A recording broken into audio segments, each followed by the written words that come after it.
ഇന്ന് നമ്മുടെ വീട്ടിലേക്ക് മേമ വന്നപ്പോ കുറച്ച് ചെനച്ച മാങ്ങ കൊണ്ടുവന്നിട്ടുണ്ടായിരുന്നു കേട്ടോ. അതാണെങ്കിൽ അച്ചാർ ഇടാനും പറ്റില്ല, എന്നാൽ ജ്യൂസ് അടിക്കാനുള്ള മധുരം ഉണ്ടാവില്ല. അത്തരം ടൈപ്പ് മാങ്ങകളൊക്കെ കയ്യിൽ കിട്ടിയതിന് അടിക്കാൻ പറ്റിയൊരു പ്രത്യേക ജ്യൂസ് ഉണ്ട്, ഞാൻ പറഞ്ഞുതരാം. ഒന്നുമില്ലടോ, നമ്മുടെ ചെനച്ച മാങ്ങ ബ്ലെൻഡറിലിട്ട് നന്നായി ഒന്ന് അടിച്ചെടുക്കുക. ഈ റെസിപ്പി മുമ്പ് നമ്മുടെ ചാനലിൽ ഷെയർ ചെയ്തിട്ടുണ്ട്, പക്ഷെ അന്ന് എന്റെ കയ്യിൽ ബ്ലെൻഡർ ഒന്നും ഉണ്ടായിരുന്നില്ല കേട്ടോ. ഉള്ള ഒരു ബ്ലെൻഡറിന്റെ ബ്ലേഡിന് മൂർച്ചയൊന്നും ഇല്ലാത്തതുകൊണ്ട് വീഡിയോന്റെ ഭംഗിക്കായിട്ട് കട്ട് ചെയ്തിട്ട് ബ്ലെൻഡറിന് വിളിക്ക് ഇടും. എന്നിട്ട് ഞാൻ വീഡിയോ പോസ് ചെയ്ത് നേരെ മിക്സിയിൽ പോയി ഗ്രൈൻഡ് ചെയ്ത് തിരിച്ച് പിന്നെ ക്യാമറ ഓൺ ചെയ്ത് ബ്ലെൻഡറിലൊക്കെ ഇട്ടിട്ടായിരുന്നു കേട്ടോ വീഡിയോ എടുക്കണ്ടായിരുന്നത്.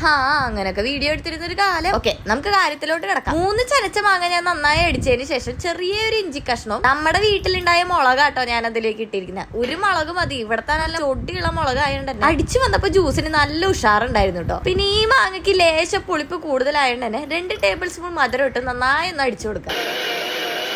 ഇനി ആ ബ്ലേഡ് മാറ്റി ഈ മൂടിയിട്ട് ഫ്രിഡ്ജിന്റെ അകത്ത് വെച്ചാൽ മതി തണുപ്പിക്കുക. പെട്ടെന്ന് നമ്മുടെ വീട്ടിലെ ഗസ്റ്റുകളൊക്കെ വരുമ്പോഴേ സംഭവം എടുക്കുക, കലക്ക കുടിക്കുക. അല്ലെങ്കിൽ എന്തെങ്കിലും ഉണ്ടാക്കി കഴിഞ്ഞ് ഉണ്ടാക്കിയതിന്റെ ഒരു അംശമെങ്കിലും ഞാൻ ആ ഡ്രസ്സുമ്മ കാണിക്കാണ്ടിരിക്കും. ഇതെന്റെ വീട്ടിൽ വർഷങ്ങളായിട്ട് ഞാൻ യൂസ് ചെയ്തോണ്ടിരിക്കുന്ന ആപ്രാണ് കേട്ടോ. വീഡിയോയിൽ കാണുമ്പോഴാണ് ഇത്രയും ദാരിദ്ര്യമായോ എന്ന് എനിക്ക് തോന്നുന്നത്. പണിയൊക്കെ കഴിഞ്ഞ സ്ഥിതിക്ക് ഞാൻ വിചാരിച്ചു ഗസ്റ്റ് വരാൻ വേണ്ടിയിട്ട് ഇനി എന്തിനും വെയിറ്റ് ചെയ്തിരിക്കണേ, എനിക്ക് എന്നെ കൂടി ഉണ്ടാക്കി കുടിച്ചാൽ പോലെ. ഈ ബ്ലെൻഡറിന്റെ കൂടെ ഇങ്ങനത്തെ ഒരു മൂടി വരുന്നോണ്ട് അധികം മെസ്സി ആവാണ്ടൊക്കെ നമുക്ക് ഗ്ലാസ്സിലേക്ക് എടുക്കാട്ടോ. ഇനി ബാക്കി ഭാഗമൊക്കെ ഫുള്ള് വെള്ളം ഒഴിച്ച് നിറയ്ക്കുക. തണുത്ത വെള്ളമാണെങ്കിൽ നല്ലത്. നമ്മുടെ ഇവിടെ തണുത്ത വെള്ളം വെക്കാറില്ല, കാരണം എന്റെ തൊണ്ടയ്ക്ക് നല്ല സീന് കിട്ടണോടെ. മുളകൊക്കെ ഇട്ടോണ്ട് എല്ലാവർക്കും ഈ ടേസ്റ്റ് ഇഷ്ടാവണമെന്നില്ല, പക്ഷെ എന്റെ വീട്ടിൽ എനിക്കും അച്ഛനൊക്കെ ഭയങ്കര ഇഷ്ടാട്ടോ. എന്തായാലും സമ്മറിൽ കുടിക്കാൻ പറ്റിയ ഒരു അടിപൊളി ഡ്രിങ്ക് ആണ്, ഹെൽത്തിയാണ്. അപ്പൊ എല്ലാവരും ഹെൽത്തി കുട്ടന്മാരായിട്ട് തന്നെ ഇരിക്കുക. ചാനൽ ആദ്യമായിട്ട് കാണുന്നവരുണ്ടെങ്കിൽ സബ്സ്ക്രൈബ് ചെയ്യണം. അടുത്ത വീഡിയോ ആയിട്ട് വേഗം വരാട്ടോ ഞാൻ. ബൈ.